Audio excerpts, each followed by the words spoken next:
जय हिंद दोस्तों, welcome to learning day family. आप लोगों का बहुत बहुत स्वागत है और उम्मीद करता हूँ आप लोग का पेपर जैसे जैसे नज़दीक आ रहा है आप लोग की पढ़ाई बहुत बेहतरीन चल रही होगी, एकदम जोरों शोरों से चल रही होगी और आप एक्साइटेड होंगे और डर भी थोड़ा बहुत रहे होंगे क्योंकि आपका पेपर नज़दीक आ गया और अचानक से आपको उम्मीद थी कि जैन में पेपर होने वाला, लेकिन वो बहुत ही जल्दी होने वाला है। लेकिन कोई दिक्कत नहीं है, समय के साथ आप लोग के पास थोड़ा सा प्रेशर आया होगा और इसी प्रेशर में आप लोग की पढ़ाई बहुत अच्छे से हो पाएगी। इसीलिए हम छोटे छोटे कंट्रीब्यूशन से आप लोगों की तैयारी और बूस्ट करना चाह रहे हैं। आप सारे वीडियोस जितने यूट्यूब पे पढ़ते जा रहे हैं लर्निंग डे फैमिली में आप जा करके देख सकते हैं। वहाँ पे आपको केमिस्ट्री, फिजिक्स और मैथमेटिक्स के सारे इंपॉर्टेंट टॉपिक्स को कवर कराया जा रहा है। अगर आपने उतना भी कर लिया, आपका पेपर बहुत बेहतरीन होने वाला है, ये मुझे पता है, मुझे उम्मीद है। इलेक्ट्रोमेटलर्जी, जितने भी टॉपिक्स आपको यहाँ पे दिखाया जा रहा है, कराया जा रहा है, वो सभी मोस्ट रिपीटेड टॉपिक्स हैं, बार बार पेपर में आते ही हैं। ठीक है। इलेक्ट्रोमेटलर्जी ये आप लोग इलेक्ट्रोकेमिस्ट्री का बहुत ही इंपॉर्टेंट टॉपिक है। ठीक है। इसमें इलेक्ट्रोमेटलर्जी पढ़ेंगे। इलेक्ट्रोमेटलर्जी वह प्रक्रिया जिसमें धातुओं को उनके अयस्क से निकालने या फिर शुद्ध करने के लिए विद्युत धारा का उपयोग करा जाता है। आप लोगों ने अगर पढ़ा होगा ओड्स, ओड्स क्या होते हैं? ओड्स होते हैं अयस्क। ये कहाँ से आते हैं? ये आते हैं आपके मिनरल से। कहाँ से आते हैं? मिनरल से। मिनरल्स क्या होते हैं? खनिज होते हैं। खनिज जो होते हैं वो मिश्रण तरीके से होते हैं, उनका कोई भी अनुपात फिक्स नहीं होता, उनके अंदर बहुत सारी गंदगियाँ होती हैं उनके अंदर। ठीक है। उसको परिष्कृत करके ओट्स मिला जाता है। अयस्क होते हैं। अयस्क क्या होंगे? जैसे आयरन का ऑक्साइड हो गया, उसके बाद मैग्नीशियम का ऑक्साइड हो गया।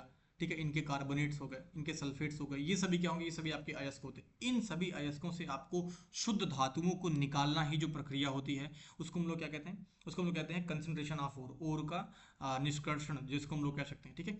अब हम पढ़ते हैं कि इलेक्ट्रोमेटलर्जी एक विधि होती है जहां पे हम लोग अयस्क से धातुओं को निकालते हैं। ठीक है।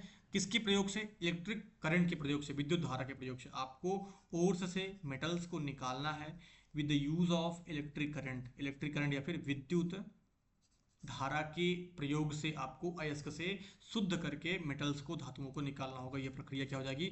वैद्युत अपघटन पर आधारित होती है, इलेक्ट्रोलिसिस पर आधारित होती है। ठीक है। क्लियर हो गया। अब इलेक्ट्रो मेटलर्जी के कुछ स्टेप्स होते हैं, कैसे करते हैं एक्सट्रैक्शन ऑफ मेटल। सबसे पहले हम क्या करेंगे? धातु निष्कर्षण करेंगे। तो वो कैसे करेंगे? धातु के अयस्क को वैद्युत अपघटन द्वारा शुद्ध किया जाता है। अभी हमने बताया, जो हमने इलेक्ट्रोमेटलर्जी की डेफिनेशन में पढ़ा। अयस्क को पिघलाकर या घोल में परिवर्तित करते हैं, इलेक्ट्रोलाइट के रूप में उपयोग किया जाता है। हमने जो भी अयस्क लिया, मान लीजिए आपने आयरन का ऑक्साइड लिया, क्योंकि हमें वहाँ से आयरन को निकालना है, तो उस अयस्क को हमने पिघला लिया, उसको घोल में परिवर्तित कर लिया। ठीक है। उसके बाद उसको हम लोग इलेक्ट्रोलाइट के रूप में उपयोग करेंगे। ठीक है। जिससे हमारे जो भी मेटल्स हैं वो आपके कैथोड पे जाएं, एनोड पे जाएं, आपके क्या कहते हैं, एनोड पे आपके ऑक्साइड्स जा सकते हैं, आपके हाइड्रोक्साइड्स जा सकते हैं। ठीक है।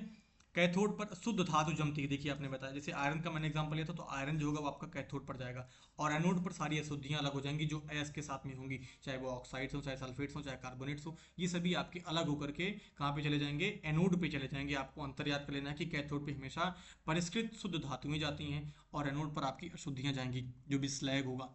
ठीक है।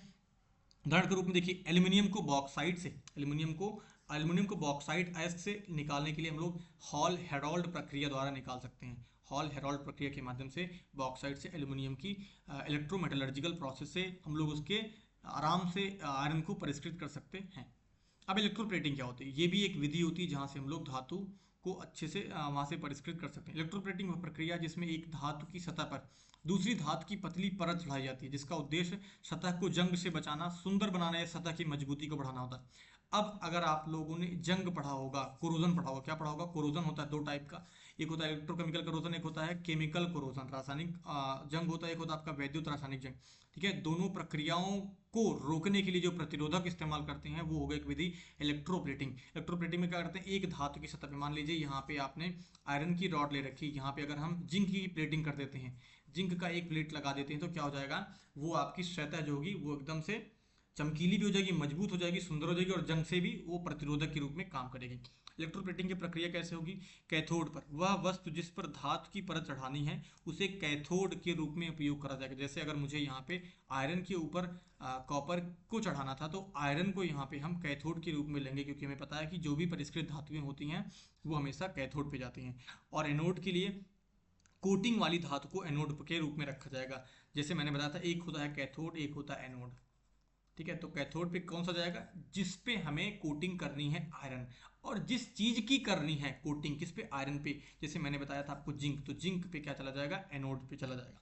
अब इलेक्ट्रोलाइट क्या हो गया? इनमें एनोड धातु के आयनों का घोल होता है। एनोड धातु, जैसे आपने जिंक लिया यहाँ पे ना, तो जिंक के आयनों का जो होगा वो क्या होगा, घोल होगा, इसको हम मिला लेंगे, ठीक है। और विद्युत धारा का यहाँ पे प्रवाह करा देंगे, तो धारा प्रवाहित करने पर एनोड से धातु के आयन घोले जाते हैं।